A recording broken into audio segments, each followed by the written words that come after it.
that event was just stopped. In order to pay the interest, they debased the currency. If they didn't, they'd never be able to pay the interest because it would take all of GDP growth to pay it, since it's 100% of GDP. And they stopped the terrible thing from happening. In other words, that gives you the best chance ever to take a big risk. It doesn't mean the business cycle is over, but right now is the best time in history to take risks. In this follow-up interview from the Julia Laros show with Raoul, we talk more about how Bitcoin tech stocks and other assets could grow very quickly. Pal goes on to say that Bitcoin has been one of the best performing investments because it can do well in an environment where liquidity is growing. Bitcoin is worth about $63,000 right now. It has lost 3% in value in the last 24 hours and 1% in value over the last week. Before we go any further with these ideas, please remember to like, subscribe, and share this video. Let's hear what Raoul Pal has to say about what coin will do next. We've talked about the Fed put for years, but we still didn't know what it meant. Why do you need it? Well, if you have a lot of debt, your collateral is what you promised to pay off the loan, right? Everything else is based on this. In 2008, that went off because everyone had such big loans and home prices went down. When you look at the whole system, including banks, asset management firms, private equity, leverage, and so on, they don't want the stock to go down because that's what they're using as collateral.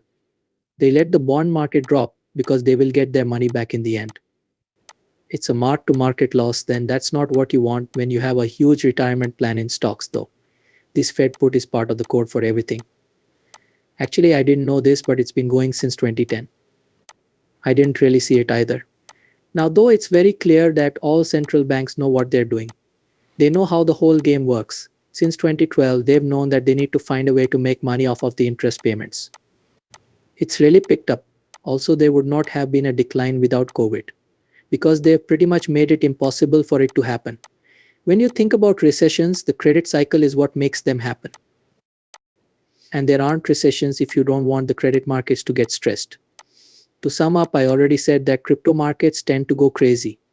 In other words, the value of all crypto on the market right now is about $2 trillion.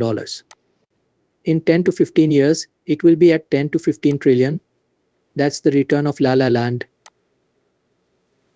That's crypto though. Cryptocurrency gives you that chance.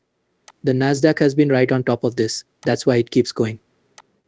We don't know if the Nasdaq will go up another 20%, 50%, or even more.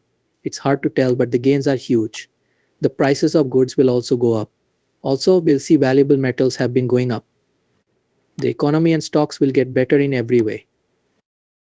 Since the economy is growing, inflation isn't a problem yet. To pay off their loans, central banks are lowering interest rates and increasing liquidity. That's a perfect word. That's what crypto, macro, summer, and fall mean. It's pretty much a market paradise. Some people on Twitter are still arguing about things like the war, the economy, and whether or not the world will end. We just heard Raoul Pal talk about how liquidity is a key factor in how much assets cost. Now he talks about Bitcoin's amazing growth over the past few years. Pal talks about how central bank rate cuts and cash injections could help Bitcoin's rise even more, since it has historically done better than all other assets. Because Bitcoin is limited, decentralized, and stable in volatile markets, he says, it is an important asset for risk takers in today's macro world. Now is a great time for the market to make big gains, and Bitcoin is at the top of this list. Let's hear more from Raoul Pal now. There are a lot of people who want fairness. To say I told you so, they want the system to fall apart. When you print money and cause inflation, it's not possible to keep doing this. They don't want to see that this 8% debasement is really just charging all of us 8% to put money into the system, which might not be such a bad thing after all. They do not wish to see it though. A lot of people who aren't involved in technology can't stand how well it does compared to what was thought to be the best way to invest, which was the value investor, the cyclical commodity, deep value at sea, and that hasn't worked for 30 years. Still, they want it to come back. As markets go down, they get more angry. After that, they start making plans for how it will crash. It's not likely that markets will crash unless the risk curve is further out. But markets don't fall when business is getting better. When the business cycle slows down, they crash. and let's say the ISM goes over 50. That doesn't happen at this point in the cycle. There isn't a good reason to argue, and the Fed is now lowering interest rates and putting more money into the system. The market is rising and the ISM is about to start picking up, which are all signs that things will get better in the future. It's hard to make the case that there is a bubble that will pop. This is something else they don't see when we talk about the bubble. They look at price earnings and say, see, price earnings keep going up there, it's going crazy expensive. Price and earnings, on the other hand, always go up more than your earnings. Remember the story about your earnings and house prices. So, how much does price earn? The value of the shares goes down when the value of the currency goes down. And corporations make money when the GDP grows. The everything code says that as we add more liquidity to the system over time, price gains will keep going up because of this dynamic, but people don't get it. That's why they look to the past. All of this has been done before, though. This isn't something new. This is what they did after WWII. They controlled the yield curve to get the economy going again, and by refinancing their bills, they pretty much grew their way out of it. In the years between 1948 and 1968, we had the same 4-year pattern. That's 20 years of it. Inflationists from the 1970s who believe these are the ones who own gold and trade in value. The US bond market can't lose all of its shape. Why? You can make money and buy it. That doesn't take place. People might lose money, but things in other parts of the world are even worse. I don't know where this inflation, this long-term structural magic, the 1970s are coming from. When you have an aging population, low productivity, a fast-paced technological revolution including AI, and high debts, it's almost impossible to create sustained inflation. This is why China, Japan, Europe, and the US can't all do it. Rates were 5.5%. It cost 2.5% more to live. That is 300 basis points of very low interest rates. That's crazy. Take a look at people's home loans.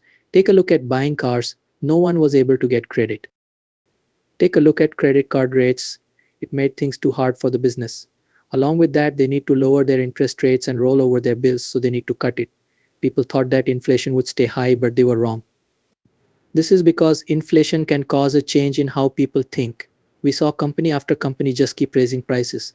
All of that moved more slowly because of this. I don't think it was a mistake then. The Federal Reserve did a pretty good job, in my opinion. When rates change like that, no one likes it. We have never seen anything like this before in our lives. So it's pretty ugly because of that. It's not nice, it's not liked by anyone. Everybody's business slows down. But it did work to stop inflation. And any hopes you have for future inflation? In the US, people no longer expect prices to rise. In fact, where are they now? It takes 5 years to break even, and it only takes 1 year to break even. Because the Fed did a good job, no one is expecting inflation. Prices need to go down now, and they need to go down a lot. I still think rates will drop to 2 or 2.5. Click on the link in the description to see the whole interview. Interest rate cuts are creating big chances for Bitcoin and other risky investments, as we've talked about.